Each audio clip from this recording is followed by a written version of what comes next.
Hello everyone, welcome back to my channel global Gunjan. आज हम लोग न्यूट्रिशन में कुछ इम्पॉर्टेंट जो हमारे इन्वेंटर्स होते हैं उनके बारे में बात करेंगे, जिनसे रिलेटेड आपको क्वेश्चंस अमूमन देखने को मिलते हैं। देखिए, मैं कोशिश कर रही हूँ कि मैं आपको कंटेंट प्रोवाइड कर सकूँ, जो भी मोस्ट इम्पॉर्टेंट मुझे चीज़ें लगती हैं, जो कि आपके पेपर में आती हैं, जिनको आजकल जो पेपर्स हैं, अगर आप एनालिसिस करोगे प्रीवियस पेपर्स से और आज के पेपर्स में, तो उनमें ये चीज़ें ऐड ऑन की गई हैं और ज़रूर इंक्लूड की जाती हैं। तो ये जो पॉइंट्स हैं, जो मैंने प्रीवियस वीडियो आपको अपलोड की थी, जो आपकी डेफिनेशंस की थी, ये जो हिस्ट्री ऑफ न्यूट्रिशन है, ये आपका ज़रूर पूछा जाता है। जो आपका है तो पीजीटी का सिलेबस में, लेकिन टीजीटी में अब इसको पूछा जाने लगा है। तो मैं आज इस छोटी सी वीडियो में आपको उसको कंक्लूड करूँगी, ताकि आप ये इम्पॉर्टेंट जो पीपल हैं, उनकी जो नाम है, उनकी जो रिसर्चेज हैं, जो उनके इन्वेंशंस हैं, उनको आप लर्न कर लें। It is totally related to the nutrition science. इसमें आपको मैं, अगर आपको चाहिए तो मैं इसके नोट्स भी प्रोवाइड कर दूँगी। फ़िलहाल हम लोग बात करते हैं हिपोक्रेट्स के बारे में। देखिए, इसमें पेन नहीं चलता है कि मैं आपको हाईलाइट करके दिखा दूं। ये स्क्रीन इसलिए है कि आप इसमें से अपने नोट्स बना सकें और मैं आपको इम्पॉर्टेंट पॉइंट्स बता सकूं। ठीक, तो जो हिपोक्रेट्स हैं, उन्हें चिकित्सा विज्ञान का जनक माना जाता है। ये आपको याद रखना है, क्योंकि इनका मत था कि भोजन हमारे स्वास्थ्य, शरीर और मस्तिष्क तीनों को प्रभावित करता है। उसके बाद हम लोग बात करते हैं एंटोनी लेवॉइजर की। ये आपके पोषण के जनक माने जाते हैं। ये क्वेश्चन आप प्रीवियस ईयर पेपर उठाकर देखेंगे तो उसमें भी था। ये एक फ्रेंच वैज्ञानिक थे। कभी कभी ये पूछ लिया जाता है कि जो एक फ्रेंच वैज्ञानिक जिन्होंने पोषण विज्ञान का या फिर पोषण का जनक जिन्हें माना जाता है, उनका नाम क्या है। तो एंटोनी लेवॉइजर उनका नाम है। या फिर एंटोनी लेवॉइजर जो पोषण के जनक हैं, वो कहाँ से संबंधित रखते हैं, तो फ्रेंच से रखते हैं। फ्रेंच वैज्ञानिक हैं वो। इन्होंने रसायन विज्ञान एवं पोषण के क्षेत्र में उत्कृष्ट कार्य किए हैं। यानी कि इन्होंने रसायन विज्ञान, यानी कि आपका केमिकल साइंस, और दूसरा इन्होंने न्यूट्रिशन के साइंस में इन्होंने बहुत अच्छा काम किया है। इन्होंने अपने प्रयोगों द्वारा यह सिद्ध किया है कि रासायनिक यौगिक शरीर में ऑक्सीकृत होते हैं। मतलब इन्होंने ये बताया है, जो भी हम खाना खाते हैं उसमें रसायन होते हैं, उसमें केमिकल्स होते हैं। यानी कि जैसे कि आपको पता है कि कार्बोहाइड्रेट की बेसिक यूनिट ग्लूकोज है, वो जब उसका विघटन होता है, जब वो टूटती है छोटे छोटे पार्ट्स में, या प्रोटीन अपने अमीनो एसिड्स में टूटती है, या फिर जो भी आप कंज्यूम करते हैं, वो जब छोटे रसायनों में टूटता है, वो ऑक्सीकृत होता है, तो उसके उपरांत carbon dioxide, water and energy का उत्पाद होता है, यानी कि वो रिलीज होते हैं। इन्होंने, जो एंटोनी लेवॉइजर हैं, इनकी आपको 4 चीज़ें याद रखनी है। एक तो पोषण के जनक हैं, फ्रेंच वैज्ञानिक हैं, रसायन विज्ञान एवं पोषण के क्षेत्र में इन्होंने काम किया है। इन्होंने रासायनिक यौगिकों का शरीर में ऑक्सीकृत होना बताया है, जिसमें बताया है कि जो ऑक्सीकरण होता है उसमें कार्बन डाइऑक्साइड, जल और ऊर्जा का उत्पादन होता है। फिर इन्होंने एक और चीज़ इंपॉर्टेंट बताई है। इन्होंने समझाया है, इन्होंने श्वसन प्रक्रिया को, यानी कि हमारी रेस्पिरेटरी प्रोसेस को, और कैलोरी मीटर का आविष्कार किया है। तो ये आपके जो 4 से 5 पॉइंट हैं एंटोनी लेवॉइजर से संबंधित, ये आपको याद रखे हैं। 1770 से 1774 तक इनका टाइम पीरियड रहा है, ये आप याद रखेंगे। उसके बाद आप नेक्स्ट पर आएंगे, तो नेक्स्ट हमारे इम्पॉर्टेंट पर्सन हैं, वो हैं डॉक्टर जेम लिन, जिन्होंने स्ट्रीट ऑन स्कर्वी नामक एक पुस्तक प्रकाशित की थी 1753 में। यानी कि 1753 में इन्होंने एक बुक पब्लिश की थी, जिसका नाम था स्ट्रीट ऑन स्कर्वी। तो स्कर्वी आपको पता है, विटामिन सी की कमी से होने वाला एक रोग है। इसमें उन्होंने ये बताया था कि जो ब्रिटिश नाविक हैं, यानी कि जो आपके ब्रिटिश के जो नावों पे रहते हैं नाविक, उनमें जो स्कर्वी की प्रॉब्लम क्रिएट होती है, उसको आप ताज़े नींबू के रस के कंजप्शन के थ्रू ठीक कर सकते हैं। यानी कि उन्होंने इनडायरेक्टली और डायरेक्टली ये बता दिया कि जो नींबू है, लेमन है, that is a rich source of vitamin C.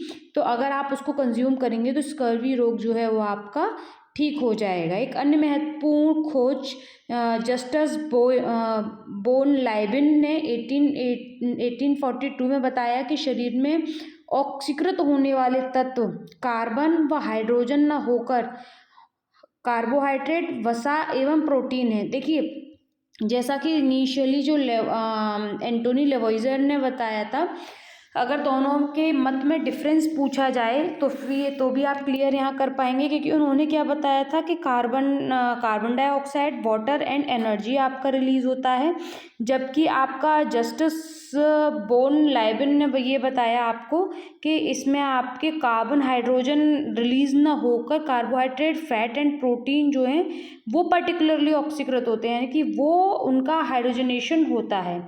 Karl बोइट ने 1862 में मानव श्वसन कैलोरीमीटर द्वारा मनुष्य की ऊर्जा आवश्यकता की गणना की थी। अब जैसे कि हम कहते हैं कि आपकी अर्ली स्टेज में आपको कितनी एनर्जी रिक्वायरमेंट होती है, या फिर आपकी प्रेगनेंसी में कितनी होती है, लैक्टेटिंग मदर को कितनी होती है, या फिर आप सेडेंट्री वर्कर हैं, मॉडरेट वर्कर हैं, या फिर आप हैवी वर्कर हैं, तो आपको कितनी एनर्जी की रिक्वायरमेंट होती है। तो हम इसकी पता कैसे लगाते हैं? इसका एक कैलोरी मीटर होता है। ये जो कैलोरी मीटर है, ये जो इसका जो इसका जो यूज़ है, इसका जो उपयोग है मानव श्वसन कैलोरीमीटर का ऊर्जा उत्पादन के लिए हमारे शरीर में आवश्यकता होती है, उसका रिसर्च या फिर उसका जो इन्वेंशन है वो किसने किया? कार्ल बोइट ने, और 1862 में किया। ईयर, पर्सन और उनका इन्वेंशन, तीनों ही चीज़ें याद रखिएगा। ये सिर्फ पीजीटी में नहीं, अब टीजीटी में भी आता है, आई रिपीट। नेक्स्ट है आपका मानव की ऊर्जा आवश्यकता को ज्ञात करने में एटवाटर 1899 में भी महत्वपूर्ण योगदान दिया। क्लॉड बार्डन ने वर्ष 1860 में ज्ञात किया कि शारीरिक वसा कार्बोहाइड्रेट एवं प्रोटीन द्वारा भी संश्लेषित की जा सकती है, यानी कि जो आपकी जो शारीरिक फैट है, मतलब बॉडी का जो फैट है, वो आपका कार्बोहाइड्रेट और प्रोटीन के थ्रू भी आप इसको सिंथेसाइज कर सकते हैं। 20वीं शताब्दी में विटामिन के संदर्भ में महत्वपूर्ण खोज हुई। तो अगर आपसे पूछा जाए किस सदी में विटामिन के संदर्भ में महत्वपूर्ण खोज हुई, तो 20वीं शताब्दी में। अभी हम 21वीं शताब्दी में हैं। अब इससे पहले यानी कि एक शताब्दी पहले हो चुकी है। विटामिन शब्द सर्वप्रथम फंक नामक वैज्ञानिक द्वारा प्रस्तावित किया गया। मोस्ट इंपॉर्टेंट पॉइंट है, मोस्ट रिपीटेडली आस्क्ड क्वेश्चन है। फंक का नाम आपको बार बार देखने को मिलेगा पेपर में। आपको साथ में एंटोनी लेवॉइजर का नाम मिलेगा देखने को, हिपोक्रेट्स का नाम देखने को मिलेगा। अगर आप इन 3 नामों से बहुत भली भांति अवगत रहेंगे, नोन रहेंगे, तो फिर आपको कन्फ्यूजन नहीं होगा किसने क्या किया है। अगर आपको बाई चांस नहीं पता है कोई क्वेश्चन, लेकिन आपको ये पता है कि इस पर्टिकुलर पर्सन ने क्या किया है, तो आप उसको एलिमिनेशन मेथड के थ्रू उस क्वेश्चन को सॉल्व करके आप अपने आंसर को अचीव कर पाएंगे। ठीक है, तो फंक का नाम याद रखिएगा। विटामिन के लिए विटामिन को सबसे पहले किसने खोज की थी? फंक ने की थी। इस दिशा में कुछ अन्य महत्वपूर्ण खोजें भी हुई थी, जैसे कि इनमें से कुछ इम्पॉर्टेंट है हमारे पास। 1820 में कोइडेट द्वारा घेंगा रोग के उपचार में आयोडाइज का यूज़ किया जाना। तो घेंगा रोग आपको मालूम है आयोडीन की कमी से होता है, इसलिए हमारी गवर्नमेंट हमारे रेगुलर सॉल्ट में इसको इंक्लूड करके, इनकॉर्पोरेट करके प्रोवाइड करवाती है। तो इसकी जो उपचार में आयोडाइड प्रोडक्ट्स को जो इंक्लूड करना है वो कोइडेट ने किया था। कोइडेट का नाम आपको याद रखना है, 1820 ईयर याद रखनी है। ठीक है, नेक्स्ट हमारा पॉइंट आता है 1885 यानी कि 1885 में तकाकी द्वारा बेरी रोग की पहचान तथा आहार परिवर्तन द्वारा जापानी नाविकों का उपचार किया गया। बेरी रोग की पहचान किसने की? तकाकी ने की। कब की? 1885 में की। फिर नेक्स्ट हमारा पॉइंट आता है अमेरिकी जीव रसायन ज्ञानी ईवी मक्कोलम ने सन 1913 में मार्गरेट डेविड के साथ मिलकर वसा में घुलनशील विटामिन ए की खोज की। विटामिन ए की खोज किसने की? ईवी मक्कोलन ने की और मार्गरेट डेविड के साथ मिलकर की 1913 में। देखिए चीज़ें आपको अभी से रटनी पड़ेंगी। You have to memorise them, otherwise ये इनको ऐसे याद नहीं रखा जा सकता है। आप एक पेपर पे इनको लिखिए, अपनी वॉल पे जहाँ आप मैक्सिमम टाइम स्पेंड करते हैं उस जगह पर लगाइए और आते जाते उनको देखिए। If you are home maker तो आप अपनी किचन में लगा के लिख लीजिए। आपको आप देखते रहेंगे तो आपको अगर याद भी नहीं होगा तो आपका एक इम्प्रेशन बन जाएगा माइंड में इनका, ठीक है। नेक्स्ट हमारा पॉइंट है 1928 में गोल्डबर्गर ने पेलेग्रा रोग का सूखे खमीर के प्रयोग द्वारा सफलता से उपचार किया। तो पेलेग्रा रोग का जो है उपचार किसके द्वारा किया गया? सबसे पहले सूखे खमीर, ड्राइड खमीर के द्वारा, फर्मेंटेड जो फर्मेंटेशन होता है उसके थ्रू किसने किया? गोल्डबर्गर ने किया, 1928 में किया। नेक्स्ट है 1935 में डॉक्टर सीसली विलियम्स ने यह सिद्ध किया कि बच्चों में क्वाशहियर रोग प्रोटीन की कमी के कारण होता है। सीसली विलियम्स का नाम याद रखिएगा। देखिए Williams is a common name, लेकिन आगे जो सिसली लगा हुआ है वो याद रखिए, क्योंकि आपके साथ में इसमें विलियम्स के साथ में कुछ और नाम दे दिया जाएगा और आपसे पूछ लिया जाएगा क्वाशहियर रोग प्रोटीन की कमी के कारण होता है, किसने खोज की थी 1935 में, तो आप फिर उसमें कंफ्यूज हो सकते हैं, इसलिए सिसली टर्म याद रखिएगा, ठीक है। आहार एवं पोषण विज्ञान वर्तमान परिप्रेक्ष्य में एक महत्वपूर्ण विषय है। वैज्ञानिकों ने इस क्षेत्र में कई महत्वपूर्ण खोजें की हैं। पूर्व स्थापित तथ्यों की दृष्टिगत आहार विशेषज्ञ आज नवीन प्रश्नों एवं समस्याओं के हल शोधन के माध्यम से खोजने में प्रयासरत हैं। विश्व भर में उचित खान पान एवं उत्तम स्वास्थ्य की एक प्रतीक नए दृष्टिकोण जागृत हुआ है। पूर्व की अपेक्षा आज व्यक्ति उचित आहार के महत्व को समझते हैं, इसीलिए और अत्यधिक मानव शरीर में, ठीक है। ये जो इम्पोर्टेंट पॉइंट्स थे वो मैंने आपको यहाँ पर दे दिए हैं अभी।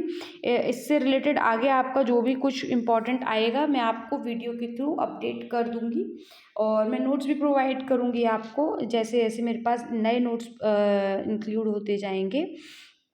प्रीवियस आपकी वीडियोस में मैंने आपको आरडीए वगैरह सब कुछ समझा रखा है। अगर फिर भी आपको कोई क्वेरी है तो मैं आपको फिर से वीडियो अपलोड कर दूंगी। मैंने आपको ट्रिक भी दे रखी है उनको लर्न करने की, जिससे आप कंफ्यूज ना हो और नई चीज़ में आपको लर्न करने में ईजीनेस रहे, ठीक है।